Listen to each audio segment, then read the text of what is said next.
It's nice to be here together this week. My name's Daniel, and I am in recovery for pornography addiction and have been for a little while now. And it's always great to come together and reflect and hear from each other's stories. So story I share is useful, and if something sticks, praise God. And you guys might after have questions that will make this even better, because I titled this Slow Leak, and it's because recently I've had a pretty regular experience to give me cause for meditation and some reflection, and it's that I have a tire on my car that is slowly leaking. And I'm not really an expert in cars or really interested in cars beyond the minimum to keep it functioning to get where I need to go. But it turns out that a slowly leaking tire is a pretty bare minimum, like for functioning problem. And every other day I'd be like, oh, look at this. Now it's got a bit of a sag, and I would have to pump it up just because I had an attitude that I had my day planned. I'd hop in the car or walk out to it and say, okay, I just want to get where I want to go and let's get right to it. But the reality that I came to bump into was that if I chose not to fix this leaking tire, I could probably get by. Like I could probably jump in, throw it in ignition and drive. For a while, it would be probably bad on some balancing in the system. It would be bad on my fuel efficiency. But eventually it might explode. The tire might just take the strain poorly and just rip to pieces. I've seen that happen, or many other problems. And so every other day I'd be on my driveway, spending a little bit of time with this big bike pump with a pressure gauge, just putting in some arm exercise to get it where it needed to be.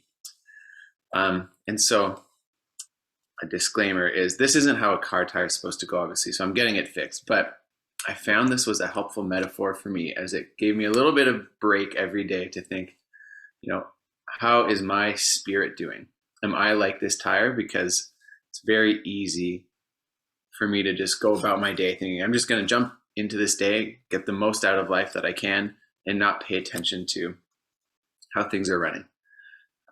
So I was doing some meditating on, I'll read a bit from the big book in the Into Action chapter. I felt that this was just helping me keep thinking on step 10, where it talks about step 10 suggests we continue to take personal inventory and continue to set right any new mistakes as we go along. We vigorously commence this way of living as we cleaned up the past. We have entered the world of the Spirit.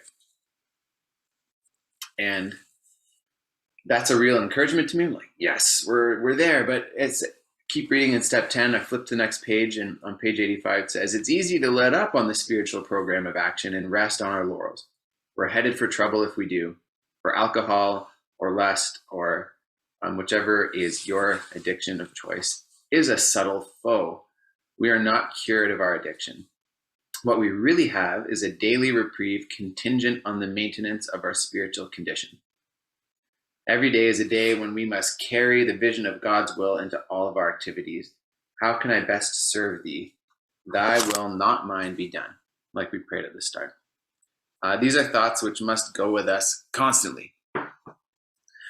And so I appreciated that my slowly, annoyingly leaking tire could bring me to think on that a little bit.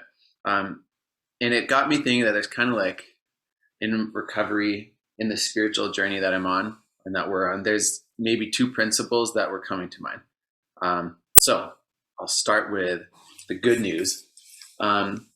And the good news is that, once upon a time, I, in my addiction, was a totally deflated tire. I was a tire with like probably holes this big, and anything that went in I would suck it in and it would just leak out. And I was a consistently consuming kind of person because I had a lot of holes in my spiritual, like my inner life.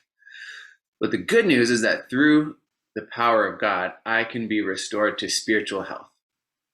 I'll have connection, I'll have functioning life. And that's pretty clear in the big book, promises all the way through, and it's pretty clear in the Bible too.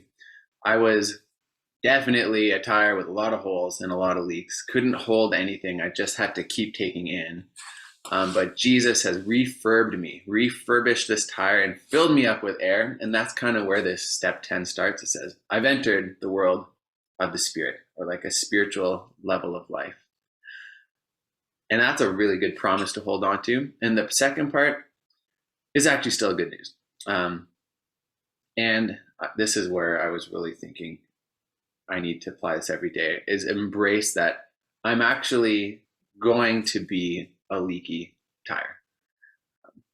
For me, I'm never, the goal is not to like be foolproof, sealed, never going to need another refill of air in my life. Actually, in my recovery journey, I have to actually embrace that I'm going to just get leaky steadily, but God invites me to keep getting filled up. And that's that spiritual plan of action.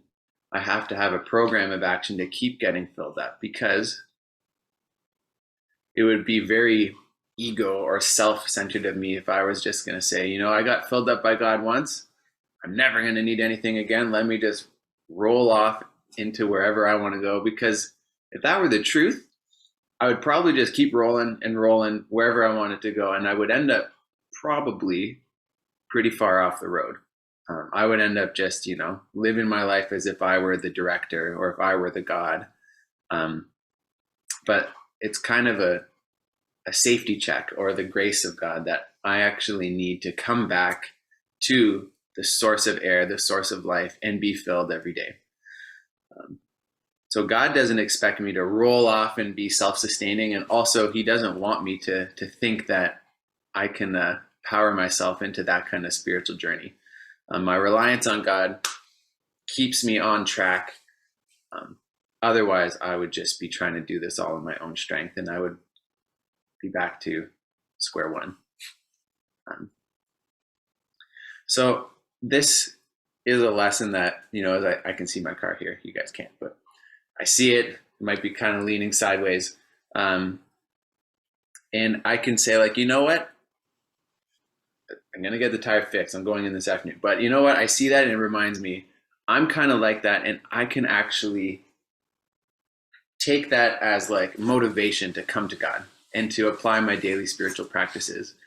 My LifeLab group and I were talking about that last night, and just honing and encouraging each other. Like, how can we build our lives, into our lives, the practices that will sustain us so that we can be functioning and effective.